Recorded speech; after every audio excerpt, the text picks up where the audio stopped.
Le pape Léon XIV est-il vraiment un nouveau départ ou juste un François II au ton plus doux? Les médias le présentent déjà comme l'héritier idéal. Mais ces derniers jours, des événements se sont produits qui suggèrent qu'une pression énorme s'exerce autour de lui. Déclarations, rencontres et voix qui ne viennent pas directement du pape, mais parlent en son nom. Signes inquiétants d'une bataille qui ne fait que commencer et qui façonnera l'Église dans les années à venir. Restez connectés. Le pontificat de Léon XIV ne fait que commencer, mais déjà un bras de fer fait rage autour de sa figure, divisant l'opinion publique, les croyants et les observateurs. D'un côté, les médias laïques ont trouvé dans le nouveau pontife l'occasion idéale de relancer leur récit, un second François, un modèle actualisé de son prédécesseur, avec la même ouverture, mais plus de sang-froid dans ses manières et plus de rigueur dans sa forme. D'un autre côté, la question se pose de plus en plus parmi les catholiques traditionalistes.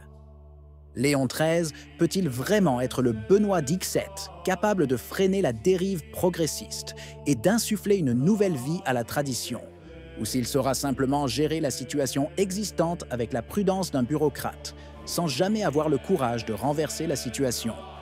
Pendant ce temps, les premiers gestes du nouveau pape révèlent une ambiguïté étudiée, et cette incertitude alimente le soupçon que la bataille pour l'âme de l'Église est loin d'être terminée, mais ne fait que commencer.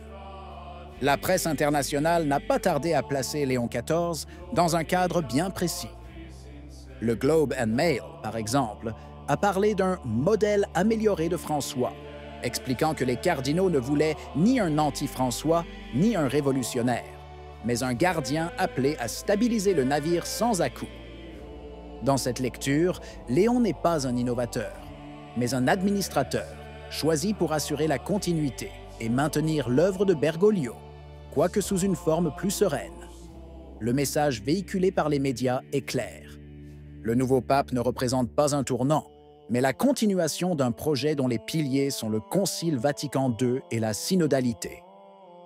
Et c'est précisément pour cela que la presse laïque semble enthousiaste, le présentant comme l'héritier idéal de François, moins théâtral, mais tout aussi aligné sur les valeurs que le monde veut voir dans le trône de Pierre.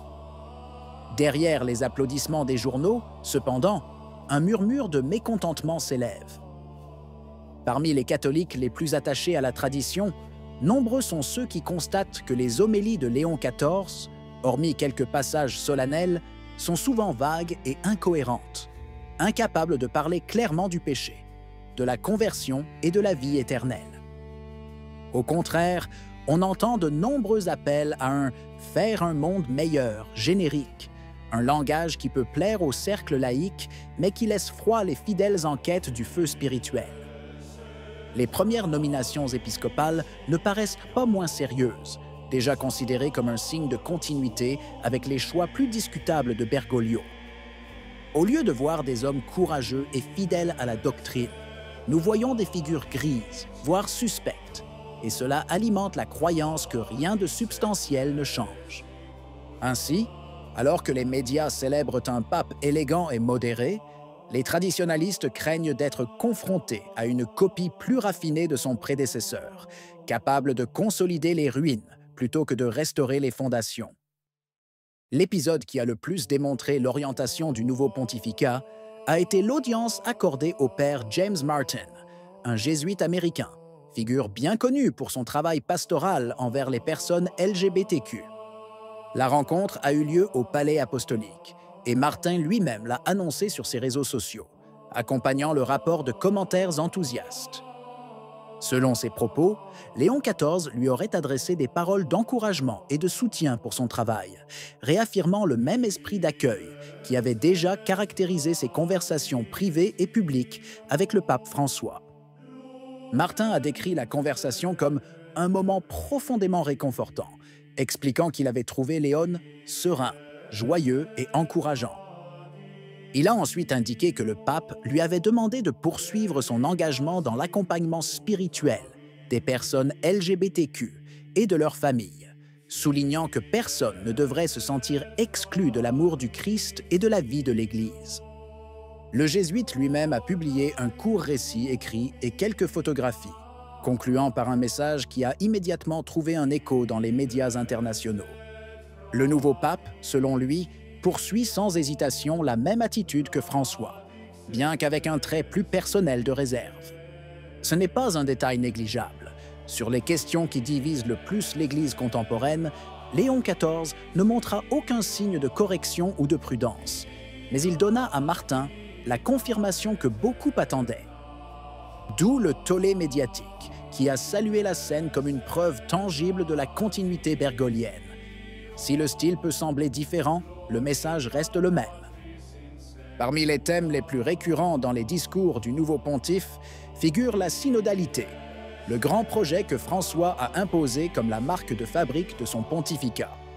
Léon XIV en parle avec insistance, au point que de nombreux observateurs le considèrent comme le fil conducteur de sa vision ecclésiale. Dans ses discours publics, il a déjà réitéré que le chemin synodal doit se poursuivre jusqu'à la fin de la décennie, le transformant de fait en un processus interminable, comparé par certains au Concile de Trente en termes de durée. C'est un détail qui ne passe pas inaperçu. Ceux qui espéraient un arrêt net de ce processus voient en réalité un pape qui, bien qu'avec des manières plus sobres, entend consolider ce que Bergoglio a commencé. L'appel constant à l'unité et à la prudence est interprété comme le signe d'un style plus institutionnel, mais pas d'une substance différente. L'idée de préserver, plutôt que de innover, se traduit, en pratique, par le fait de laisser intactes les réformes déjà introduites et de leur permettre de s'enraciner dans le temps. Pour les traditionalistes, cela signifie assister à une lente consolidation de tout ce qu'ils auraient souhaité voir éliminé. Des restrictions contre la messe ancienne aux ouvertures pastorales les plus controversées. Les médias laïques, en revanche, se réjouissent. Ils voient dans la persévérance synodale un signe que l'Église ne reculera pas, mais continuera à assumer un visage de plus en plus façonné par les désirs du monde contemporain. Mais il y a un autre aspect qui rend tout plus complexe.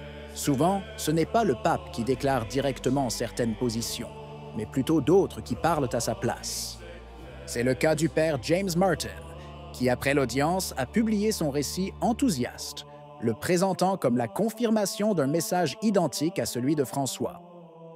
En fait, ces déclarations finissent par exercer une pression indirecte sur le pontife lui-même, car une fois publiées, elles sont reprises par les médias et deviennent la vérité perçue, même si Léon n'a jamais prononcé ces mots en public. C'est ainsi que vous construisez le récit, et c'est ainsi que vous le mettez déjà de votre côté. En réalité, tout n'est pas clair. Le pontificat en est encore à ses balbutiements, et les décisions véritablement décisives, nominations curiales, documents officiels, positions claires, restent à venir. Jusque-là, la controverse reste ouverte. Léon XIV est-il vraiment le François que les progressistes célèbrent déjà, ou finira-t-il par surprendre tout le monde en montrant un visage différent? Qu'en pensez-vous? Si vous avez aimé la vidéo, laissez un commentaire. Amen. Que Dieu vous bénisse.